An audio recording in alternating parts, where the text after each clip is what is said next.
Bueno, este video es para una calificación del maestro de diseño de software. Vamos a leer el libro Bonsai de Christine Nöstlinger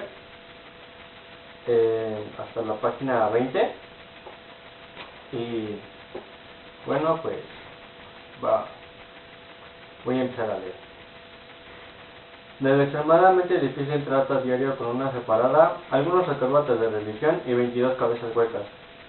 Acaba de pasar la pelea diaria con la separada. Los dos ya estamos acostumbrados a estas peleas como a lavarnos los dientes. Y a lo largo de los 7 días de la semana seguirá la batalla hasta que uno de los dos quede de vencedor absoluto. El problema de esto es que no sé bien cómo me va a parecer la victoria absoluta en esta guerra madre-hijo. En las etapas diarias está claro, el que se va furioso de la sala dando un portazo es el perdedor del día. Y el que se queda allí con la cabeza en lo alto, muy digno, es el vencedor. Pero en realidad yo no quiero pasar el resto de mi juventud como vencedor absoluto, solo en la sala y con la cabeza erguida. En cambio, me es más claro que quiere la separada. Ella se consideraría la vencedora absoluta si lograra que lo que yo hago y dejo de hacer se mantuviera en su supuesto amplio límite de tolerancia, y si mi comportamiento no excediera las ya reconocidas fronteras de su altísimo nivel de frustración. Es decir, si hubiera hecho de mí un encantador muchachito fácil de cuidar, que se porta mal solo donde ella no le molesta, dicho de otra manera, si me sometiera a una completa transformación de mi ser, por ser afecto infantil hacia ella. Pero yo no puedo hacer eso, así tuviera la mejor voluntad y no se me atravesara ni un mal pensamiento. Un ejemplo típico, hoy por la tarde estoy acostado en el sofá de la sala comiendo papas fritas y aceitunas y revisando de arriba abajo la programación de la televisión. Ella entra todavía con el abrigo y el sombrerito puestos y con su cara de todos los días y exclama: Dios mío, otras veces vengo muerta de luchar por ganar tanto dinero. En la mano tiene un sobre, lo rasga, saca un papelucho, frunce el ceño y se queja. Estos tipos de la iglesia me chiflaron. ¿Cómo se les ocurre cobrarme otro impuesto? Antes deberían de estar contentos de que les suelte algo. Y pacífica y amigablemente le digo que podría retirarse de la iglesia si no quiere pagar el impuesto. Total, la señora está separada, ya no recibirá la comunión del domingo ni una vez, así quisiera. Y cuando a uno lo han excluido brutalmente de los servicios básicos de una empresa, tiene todo el derecho de romper el contrato con ella. La separada suspira y dice que en el fondo tengo razón, pero que sería un paso muy difícil de dar, y se pone a decir bobadas sobre el ámbito cultural del occidente cristiano y su antiquísimo carácter, y otras cosas por el estilo. Y yo le digo, más bien el chiste, que he estado pensando en la posibilidad de no tomar el próximo año de clases de religión católica, y ella no, y que no me molestaría lo más mínimo decirle adiós al ámbito cultural del occidente cristiano. Y la mujer, en vez de preguntarme cortésmente por qué he pensado tanto en eso, exclama autoritaria: No, Sebastián, no harás eso. Y entonces me alecciona. Me dice que debo conocer con 2 horas semanales de clase la fe en que nací, y que solo cuando sea un verdadero adulto y sepa con exactitud de qué se trata, podré decidirme responsablemente a favor o en contra de ella. Y yo le indico, todavía tranquilo y controlado hasta cierto punto, que no puedo aplazar la decisión para después del bachillerato, porque antes ya habría asistido a todas las clases. Y ella dice, sí, así debe ser. Pues en su opinión no hay nada peor que el sordo que rechaza algo sin conocerlo, de lo cual provinieron la mayoría de las lamentaciones sobre la tierra. Como ya mencioné, eso de salirme de la clase de religión lo dije en chiste, sin haber pensado de verdad en hacerlo. Pero cuando la separada me explica que es bueno para mí, me salgo de mis casillas y se encienden todos mis dispositivos de seguridad. Ahí mismo sostengo que no esperaré al otoño, sino que me retiraré ya mismo, aunque el reglamento del colegio no lo permita, y que si no me deja pasaré como protesta todas las clases de religión hasta el próximo verano. Parado de cabeza frente a mis compañeros,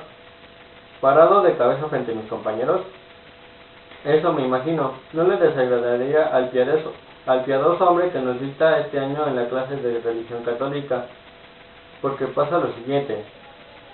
En mi colegio trabaja desde hace años el capellán Keppel-Muller, que ya está en edad de jubilarse y que dictó mucho tiempo todas las clases de religión. Pero hubo un año con tantos alumnos que tuvieron que crear un primero adicional, y como el capellán hubiera tenido que encargarse de esas clases y no le hubiera gustado, llegó una acróbata de religión a ese curso que era el mío. Aunque ese primer acróbata llegaba siempre con un porcentaje nada despreciable de alcohol en la sangre, que se podía oler a 2 metros de distancia en contra del viento. Se le dice acróbata en la jerga burocrática escolar porque es un profesor que no trabaja en un solo colegio, sino brinca de institución en institución para reunir penosamente su cuota de 2 horas semanales. Como mi clase no era ni muy juiciosa ni muy inclinada a aprender, el acróbata se frustró y resolvió irse después de un año. Y frustramos al siguiente acróbata y al siguiente próximo año y al próximo año al siguiente. Y ahora que estamos en noveno nos emitirán a partir del próximo otoño al quinto ejemplar acrobático. En principio yo no había estado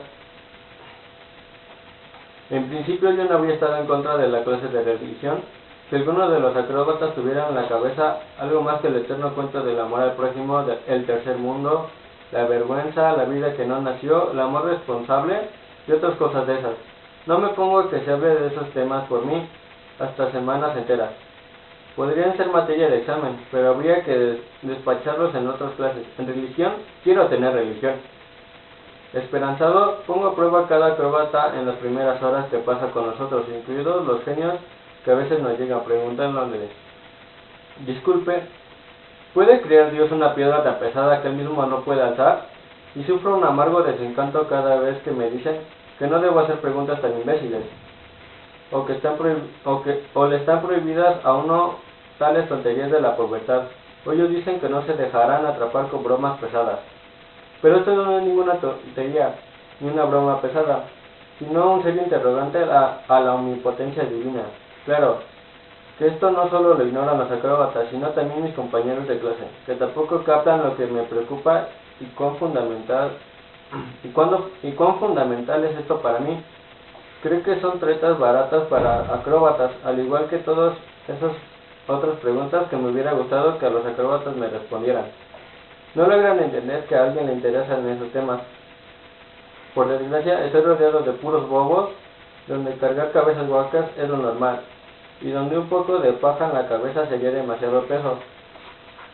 Hoy adquirí de nuevo dolorosa conciencia de esta realidad. Desde hace años intento aclarar que el ser humano goza de verdad de libre albedrío. Y hoy temprano en el tranvía se me ocurrió una forma de demostrar ese libre albedrío. Es una patraña. Allí sentado sin pensar en nada especial, miro por la ventana y veo un anuncio grandísimo en la pared de una casa sobre una corporación de ahorros de la industria de la construcción. En el cartel salen una mujer embarazada y un joven, y los dos fijan la mirada transfigurada en el abultado vientre. Y allí donde deberían estar los muslos de los observadores dice: nosotros pensamos en el futuro. Y yo veo eso y pienso: piensen en el futuro si quieren, pero para mí del futuro no hay nada que decir. Y el tranvía sigue rechinando y a mí no me rechina en el cerebro nada distinto de futuro, futuro, futuro. Pero terminemos ya con ese tonto futuro, futuro, futuro. Aunque ya no pude dejar de pensar en eso, bueno, pues de repente vi tan claro como el sol, la luna y las estrellas, que el ser humano no puede prohibirse y dejar de pensar en algo, o viceversa, que no puede ordenarse a sí mismo pensar en algo, y cuando no puede tiene libre albedrío. Claro, esto me entusiasmó muchísimo, y en tal estado uno olvida por desgracia con rapidez el trato de acuerdo con las cabezas huecas. Entré en el salón y le comuniqué al personal allí presente el conocimiento al fin ganado. Y hubiera sostenido mi punto de vista sin problema delante de cualquiera, pero nadie se tomó la molestia de contradecirme. Me miraron como si les hubiera recitado un poema de Swahili. Y entonces sentí como si me hubiera caído un pozo profundo, una sensación que me da seguido, aunque nunca llego al fondo y tampoco sé si hay un agua que me amortigue la caída, o piedra dura que me rompa los huesos. Siempre hay alguien conmigo que dice que me impulsa arriba y fuera del pozo con la rapidez de un relámpago. Hoy por la mañana fue Alexander cuando dijo: Bonsai, tus brillantes pedos cerebrales no producen retortijones, ¿no tienes otras preocupaciones? Diplomáticos como son. Mis compañeros de clase casi siempre me dicen Bonsai cuando no estoy presente, pero hoy Alexander estaba demasiado dormido para tanta diplomacia. Por un lado yo podría haber pensado, mejor que te digan en la cara lo que murmuran a tus espaldas.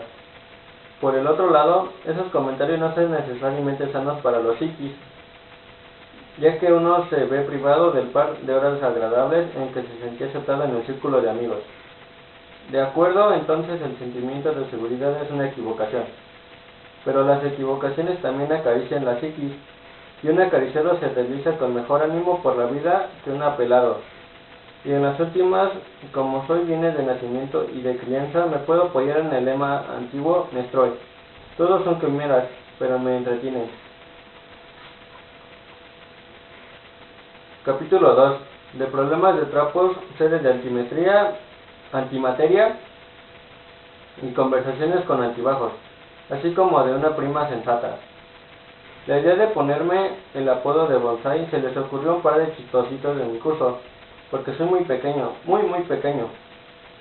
Más pequeño que la niña más bajita de mi clase, Annelies. Se supone que voy a crecer, diagnosticaron tres respetables doctores en medicina a cambio de un buen honorario. Eso se advierte en los huesos metacarpianos, dijeron. Por esa razón no quisieron darme las hormonas que hubieran podido hacerme crecer un par de centímetros. Y que en clase no me hayan bautizado sencillamente Nanito, se debe a que en realidad soy muy bello. En los enanos, por lo general, fallan las proporciones. Tienen las piernitas muy cortas, la cabeza demasiado grande y los bracitos muy largos. Pero en mí todo cuadra como en un arbolito bonsai. Tanto que mi prima Eva María mantiene en la agenda del bolsillo una foto mía a color, del tamaño de una postal, para presumir con las amigas del colegio. Allí en pose de vencedor y en vestido de baño en la playa de Tormina. Detrás mío solo hay mar, delante mía solo hay arena. A lo largo y ancho no hay ninguna otra persona con quien me puedan comparar. El observador ignorante puede pensar que se trata de un tipo con 1,90 m de estatura. Y si yo midiera 1,90 m de estatura, podría ser top model masculino. La separada me compra toda la ropa en Benetton, talla 0 a 12. Y tengo la grave sospecha de que ni siquiera toma de allí la talla más grande. Que yo la acompañe de compras ni se pregunte, porque es humillante para uno que ya tiene gozo medirse pantalones, camisas y chaquetas entre auténticos niños. Y de pronto recibir a la salida del almacén un globo rojo o un dulce de la vendedora o un dulce que la vendedora le pone a uno en la mano. Antes, cuando todavía no había desarrollado la fortaleza de carácter necesaria para oponerme obstinadamente a la orden materna de participar en la compra de trapos, añoraban los probadores que se presentara mi yo antimateria para que se acabara de inmediato la tortura. Por encima de cualquier cosa deseaba a ese yo de antimateria, especialmente cuando la vida me era muy difícil, o sea, casi siempre. Aún todavía lo añoro algunas veces. La gente sensata como la separada opina que el yo de antimateria no existe, y que los tontos que creen en semejante ridiculez son lunáticos ignorantes.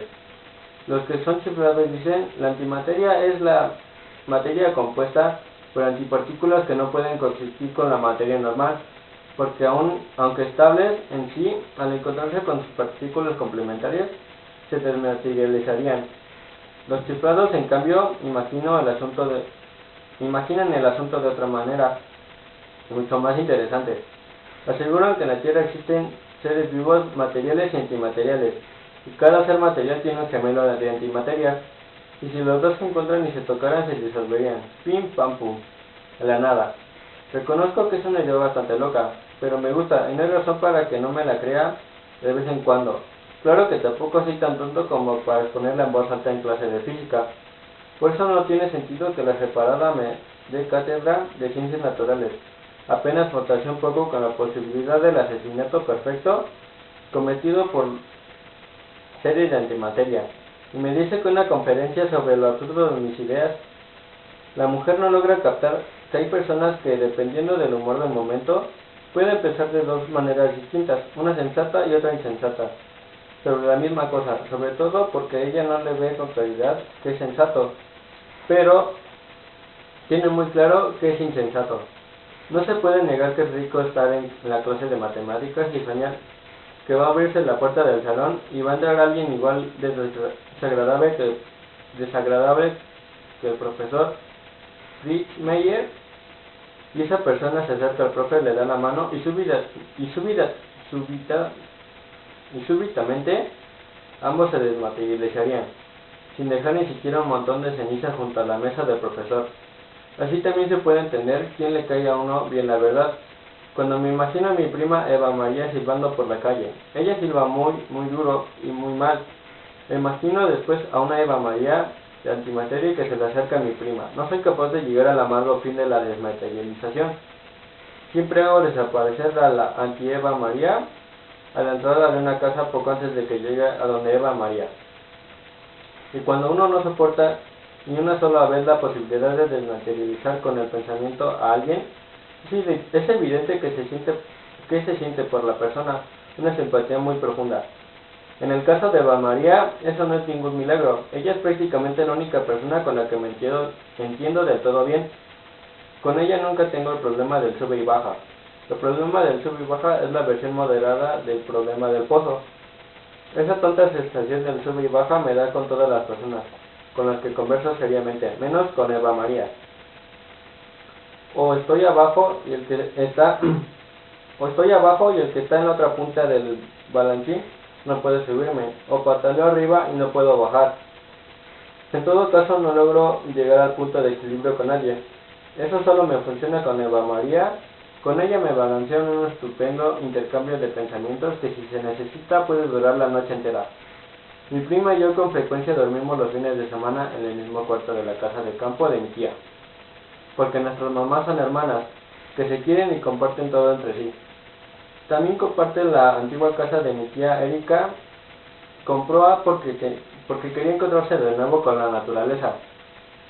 A mí no me interesa la naturaleza, y solo voy allí por Eva María, para que no se aburra tanto y no se atrofie anímicamente entre la madre y la tía. Mi tía piensa que su hija es demasiado joven para quedarse sola en casa, pero eso es risible. Eva María es un par de semanas menor que yo, y ya desde hace algunos años yo pasaba a veces todo el fin de semana solo en su casa, cuando mi mamá viajaba por motivos semilaborales. Digo semilaborales porque en esa época no era independiente, sino que tenía un jefe que era al mismo tiempo su relación, y que por desgracia era casado, y ambos aplazaban su love history a fines de semana laborales lejos de la esposa del jefe. Pero mi tía es más cerca que la hermana, y con ella no se puede discutir prácticamente nada. Y por eso Eva María debe ir a encontrarse con la naturaleza a pesar de sus protestas. Yo viajo por solidaridad con ella. Sin embargo, hay una minúscula esperanza de escapar a los próximos fines de semana rurales. Mi tía Erika ha estrechado vínculos con el consejero ministerial Scharvel, y le gustaría mucho, me dijo en secreto la separada, invitarlo a la casa de campo, aunque tiene miedo de que él y su hija no se entiendan y Eva María lo espante antes de afianzar la relación, tanto que él ya no logre zafarse. Así que pongo que en breve mi tía considerará a su hija lo suficientemente mayor para quedarse sola en la casa y alimentarse por sí misma. No va a dejar escapar al consejero ministerial así nomás. Quiere conseguir a toda costa un segundo marido. También eso es diferente de la hermana. Dice que necesita un hombro donde apoyar la cabeza, y alguien con quien compartir las cargas y alegrías de la vida. y dice que tampoco es tan viejo como para renunciar del todo al erotismo. Solo que hay mucha escasez de hombres, los que sirven para algo ya están adjudicados y ella no quiere buscar ejemplar mediante útil entre los desechos de otras mujeres. Ha llegado al punto de sacar anuncios en el periódico para buscar amigos. Eva María y yo hemos revisado días enteros los clasificados de todos los periódicos para identificar el suyo, pero en ninguna parte se habla de una mujer con exceso de peso y una hija de 15 años. O bien ocultó su grasa y a su hija, o nosotros investigamos en los periódicos que no eran. Que yo esté tan enterado de las preocupaciones amorosas de mi tía se debe a que las paredes de la casa del campo son muy delgadas. El acuartico donde duermen nuestras mamás está pegado al cuarto donde dormimos Eva María y yo. Y cada sábado por la noche, cuando mi tía se acuesta con mi mamá en la cama doble, saca lo que tiene adentro. Y no hay nada que pegar la oreja contra la pared ni espiar. Más bien, habría que taparse ambas orejas para escapar de su lamento. Si fuera por mí, me metería tapones en los oídos para evitar las quejas nocturnas. Pero entonces no diría lo que Eva María me dice. Además, ella quiere pescar cada detalle de los informes maternales. Es lógico que no le sea indiferente si la mamá se queda sola o si mete en la casa cualquier tipo con sustituto del padre. Claro que no tendría que ser cualquier tipo, pero ¿por qué debería un hombre razonable posar sus ojos sobre mi tía? Como mucho se podría entusiasmar con ella alguien aficionado a los perros dogos, porque la mujer tiene la cara super chata, y además parece brava. Eva María heredó un poquito de eso, pero muy moderado. En ella la cara chata produce un efecto adorable. Ojalá que con la edad no se le vaya a salir del mismo bigote que la mamá. Mi tía se aplica cada 3 semanas un emplasto en el bigote. Lo deja secar y luego se lo arranca dando un grito salvaje y eliminando así todos los pelos negros y las raíces. Pero a los pocos días vuelve a brillarle el negro en el labio superior. Y eso fue todo de las 20 primeras páginas de este libro. Y pues solo eso.